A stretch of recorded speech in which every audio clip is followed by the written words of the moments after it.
Ça c'est la soirée finale des championnats du monde qu'on a voulu organiser ici chez nous entre guillemets à Gosima.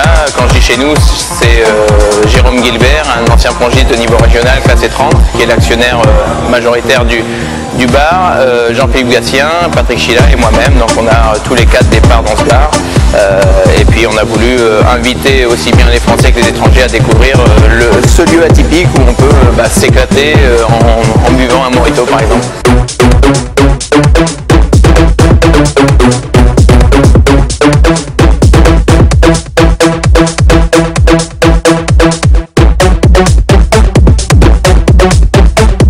En fait, la déco a été pensée avec les 4 actionnaires et même les femmes des actionnaires.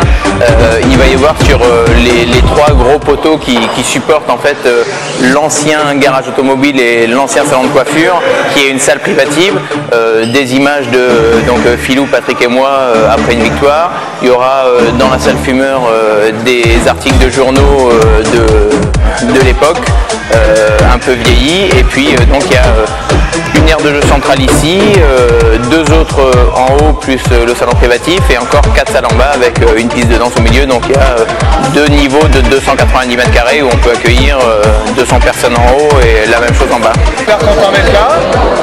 Le bar, il n'est pas encore tout à fait prêt, mais bon, pour une soirée privée, je pense qu'entre pongistes, on aurait bien rigolé. C'est super sympa de la part de Chris, Patou et Philou de nous inviter ici. Donc voilà, j'espère qu'on va passer une bonne soirée. Et puis je trouve que c'est une sacrée idée leur bar. Voilà. Eh bien, écoute, voilà l'occasion sympa de découvrir le bar, le Gosima, c'est très sympa. En plus on retrouve tous les vieux et tout, donc c'est une petite cure de juvence. Et avec 3 grammes, on va essayer de voir si on sait encore jouer au ping-pong, ça va être sympa.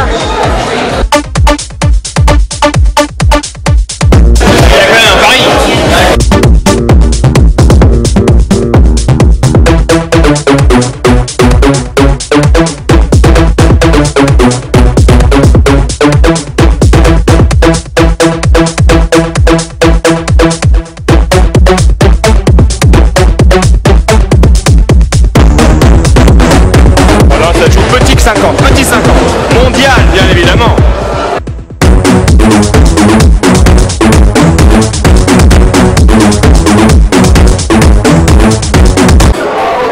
Super reportage d'Alexis Zitouba. Jérôme, qu'est-ce qui a changé au Gosima depuis l'ouverture il y a un peu plus de 18 mois? On a un peu plus de monde que ce qu'il y avait sur les images, c'était une opération presse. Non, on est content, ça se passe bien. Au niveau fréquentation, voilà.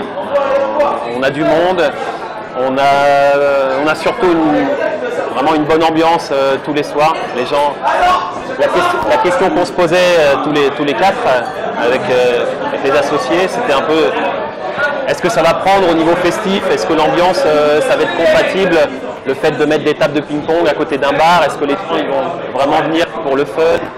Et la réponse pour l'instant c'est oui. Donc on est ravis. Après depuis on avait ouvert un petit peu,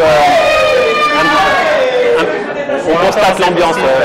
On avait ouvert un petit peu à la hâte parce qu'on était pressé d'ouvrir. Donc depuis on a fait évoluer le lieu au niveau déco. On a ouvert le sous-sol. Au départ on était que sur le rez-de-chaussée. Dans le reportage, le sous-sol n'était pas encore ouvert. Non, on l'a ouvert. Aujourd'hui, il y a quel espace en bas? Combien de tables? On a 4 tables de ping-pong comme au rez-de-chaussée. On a un bar, on a la même surface.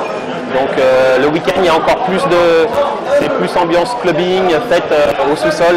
On tamise bien les lumières, on a des néons de lumière noire qui permettent aux gens de jouer dans l'obscurité avec des balles qui ont l'air phospho. Donc non, on est je pense, tous contents de ce que ça a donné.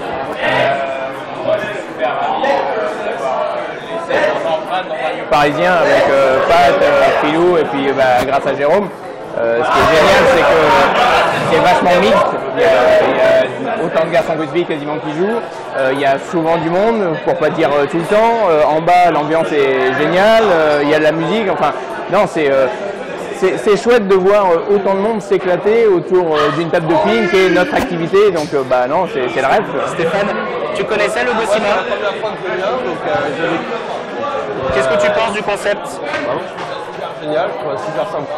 Voilà, même si voilà, je vois les gens qui s'éclatent, il n'y a pas forcément beaucoup de place, mais voilà, ça suffit pour bien faire.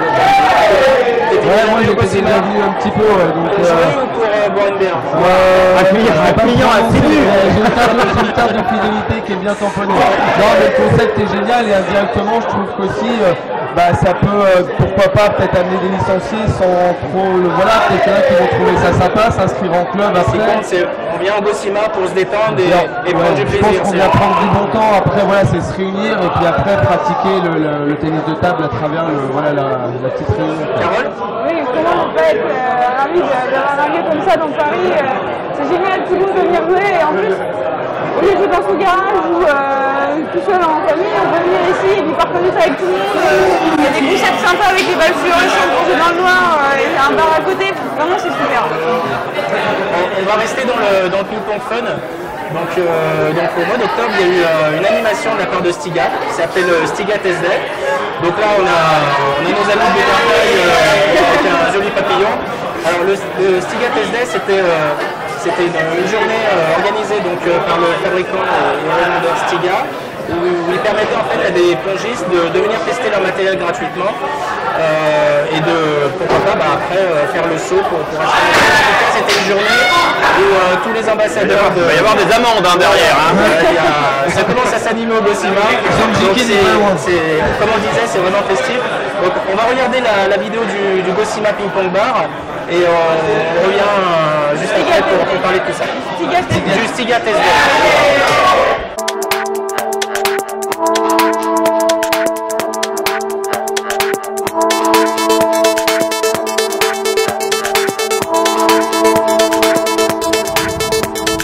Voir Jean-Michel Sèvres surtout parce que c'est comme un idole depuis que je suis petit parce que je suis belge, c'est ça, et de jouer avec eux et de les rencontrer.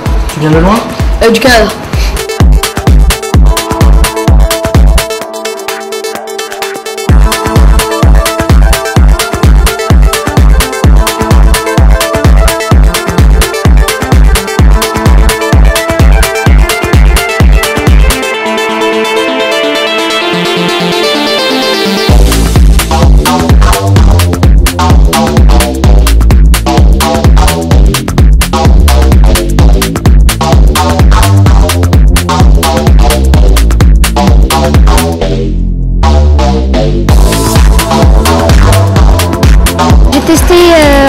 Comme plaque les Aroc S. Je trouve qu'elles ont une bonne rapidité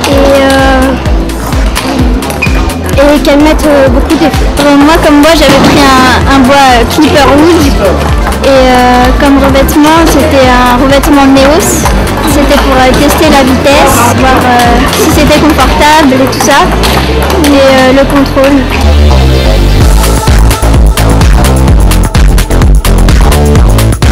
It's a great opportunity for the players, and thanks to Stiga to give the opportunity to the player to test the material, the new technology, the new rubbers, the new wood. We know that table tennis is now has a lot of changes, especially with the balls. And the material is also changing quite fast. C'est toujours un petit peu difficile de pouvoir tout tester puisqu'il faut l'acheter avant, alors que là c'était gratuit. Là c'était gratuit et en plus je pense qu'ils ont pu partager des petits moments. Il y a eu des démos avec Jean-Michel Sèvres et Enzo Anglès. Il y a eu, voilà, ils ont pu jouer un petit peu sur nous. Donc moi je peux juste dire que ça s'est super bien passé. On a été assez contents on a été très contents de l'accueil des gens et voilà, ça fait toujours plaisir.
reportage d'Alexis Zikria. Une question par rapport au Ping Pong Fun. La Fédé vient de lancer une nouvelle licence, donc une licence promotionnelle qui va permettre de jouer au ping-pong à la carte, si on peut le dire. Est-ce que vous pensez qu'on peut attirer des nouveaux licenciés par le côté Ping Pong Fun que peut procurer le pays? Stéphane? Moi je pense oui, c'est une licence événementielle en fait, on sait. Voilà, il y a énormément de gens qui adorent jouer au ping sans forcément vouloir être licenciés dans un club. On est globalement 193 000 licenciés et il y aurait 4 millions de pratiquants de loisirs, 4 millions selon une étude. Je pense que c'est important pour la fédération d'essayer de capter un petit peu tout le. Voilà, sur d'autres formes de pratique, qui aiment jouer au ping. C'est un peu ce qui se passe au golf, si tu es joueur occasionnel. Ce qui est mon cas, tu veux faire un parcours, tu es obligé de prendre une licence et après tu es comptabilisé parmi les licenciés.